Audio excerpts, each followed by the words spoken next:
ariko ubundi tuzavuga Yesu tugeze dupfuye kuko nta kintu kiriho cyatwimira si ubusaza si ibindi tuzamuvuga.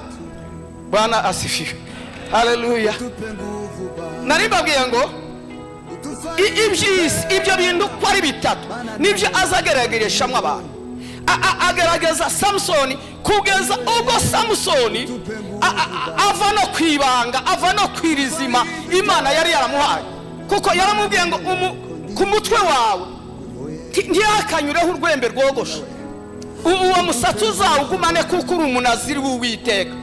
Ariko ngo umunsi umwe ryarari ry'umubiri riramwosha rimujyana kwa Delila. Rituma agenda areba Delila aramwitegereza araza baranaganira. Nza ntangara na Samsoni ngo kugeza ngo aho murembye abyenda gupfa. Haleluya. Murumva bene ubwo buryari bwa Satani akoresha ngo aramurembye abyenda gupfa. Hari n'abandi barembeje hari n'abandi benda gupfa ariko humura. Bwana asifiwe. Nimba unarembejwe hasigaye akanya gato ukabona ko wapfa hariho ukuramira kugira ngo udapfa. Samsoni ngo yararembejwe agera ngo amuryamisha ariko sindabona bene uwo mugabo pi umugabo ngo amuryamisha ku bibero bye amukuraho bamusatse ngo n'imbaraga zimuvamo ngo agira ngo aracyari wa wundi.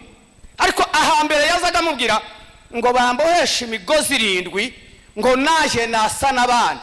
Ese twahamagariwe gusa nabandi? Hoya twahamagariwe gusa na Kristo. Ariko ntabwo twahamagariwe gusa nabandi. Abandi uko basa bagende base nuko ariko dwe duse na Kristo. Kandi gusaga na Kristo ntabwo ari kubi. Uragira ngo gusa n'imiryango niko kwiza se.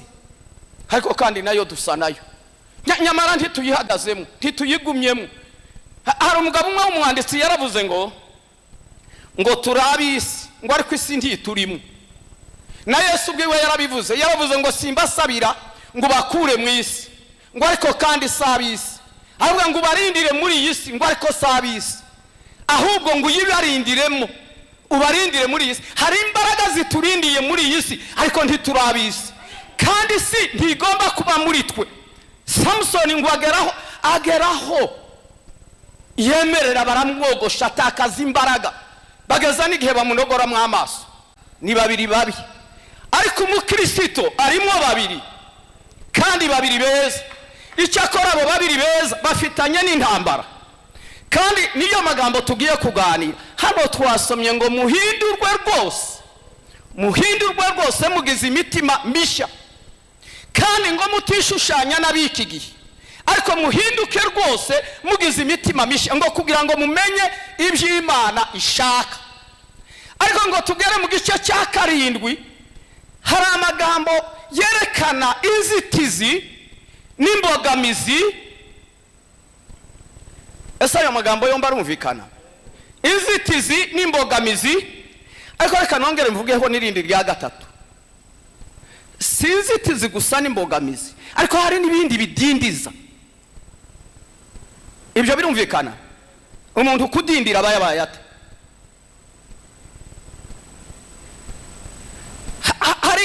Hari ibintu wari mutegura wari mutekereza ariko hakaza ibintu bikudindiza ukabura iyuja n'iyuva ukaruhuga asa n'uwahagaze. Ibyo nabyo ni izindi mbogamizi. Muri kuriya guhinduka ngo duhinduke rwose kandi turahinduka dufite uwo duhaye tureba ngo duhinduke dushake gusa nawe. Duhinduke duse n'uwo duhaye tureba uturi imbere uturangaje imbere amaze duhinduke kugira ngo duse nawe. Ariko nubwo hariho guhinduka hariho n'ibidindiza nabyo. Ubu muhamubona muri iyi si hagira ujya kumfasha gusoma urwandiko rwa 2 rwa Yohana ibice 2 n'umurongo wa 15. Ubuhamya mwabwumvise kandi nabwo bwarimo n'ijambo ry'Imana. Nubu naho tugiye kuvuga ijambo ry'Imana ririmo n'amateka y'abantu bamwe n'ubuhamya bwabo. Ariko nanone mwihangane dusome uwo murongo. Urwandiko rwa mbere rwa Yohana ibice 2 umurongo wa 15. Amaze turajya kuganira ibijya bidindiza abantu b'Imana bakadindira pe bakaba bari bashoreye guhinduka ngo bahinduke rwose babe ibyaremwe bishya, ariko bakagenda bagera mu nzira bagahura n'inzitane, bagahura n'inzitizi, bagahura n'ibyimira, bagahura n'ibibadindiza, abaza abantu bakarindagira pe. Kandi gitangaje, narimo nsoma ijambo ry'Imana, sanga harimo n'abantu batangaje bazamutse mu nzego ziteye ubwoba zo mu buryo bw'umwuka, ariko nabo bagera ahantu bagera.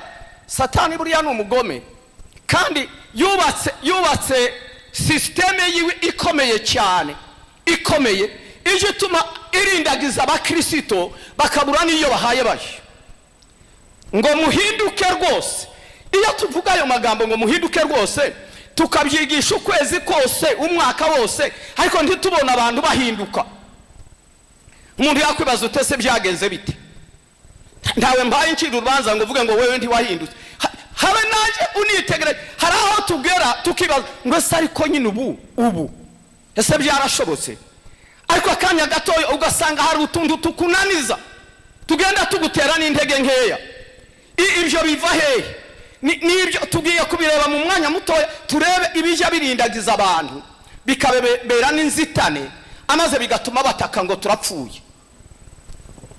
Hari wahabonye Yohana wa mbere ibice 2:15. Nimugakunda iby'isi cyangwa ibiri mu isi. Umuntu ntakunda iby'isi, gukunda data wa twese ntikuba kuri muri we. Amen. Amen. Ntimugakunde iby'isi, kuko ukunda iby'isi, gukunda Imana ntikuba kuri muri we. Isi duhaye tuvuga yego ni isi yacu nayo irimo ibindi, ariko cyane cyane si iyo duhaye tureba. Mu buryo bw'umwuka hari isi z'uburyo bubiri. Hari isi y'umwijima, isi y'umwijima, hakaba n'isi y'umwuka. Ibyo ni ibihugu bibiri, ariko kandi bihana imbibi. Niho bijya bihurira abakristo bagahura n'urugamba. Hari isi y'umwuka, hakaba n'isi y'umwijima. Isi y'umwijima itegekwa n'icyaha. Isi y'umwijima igira umutware wayo ni Satani. Isi y'umwijima igira n'ingabo zayo.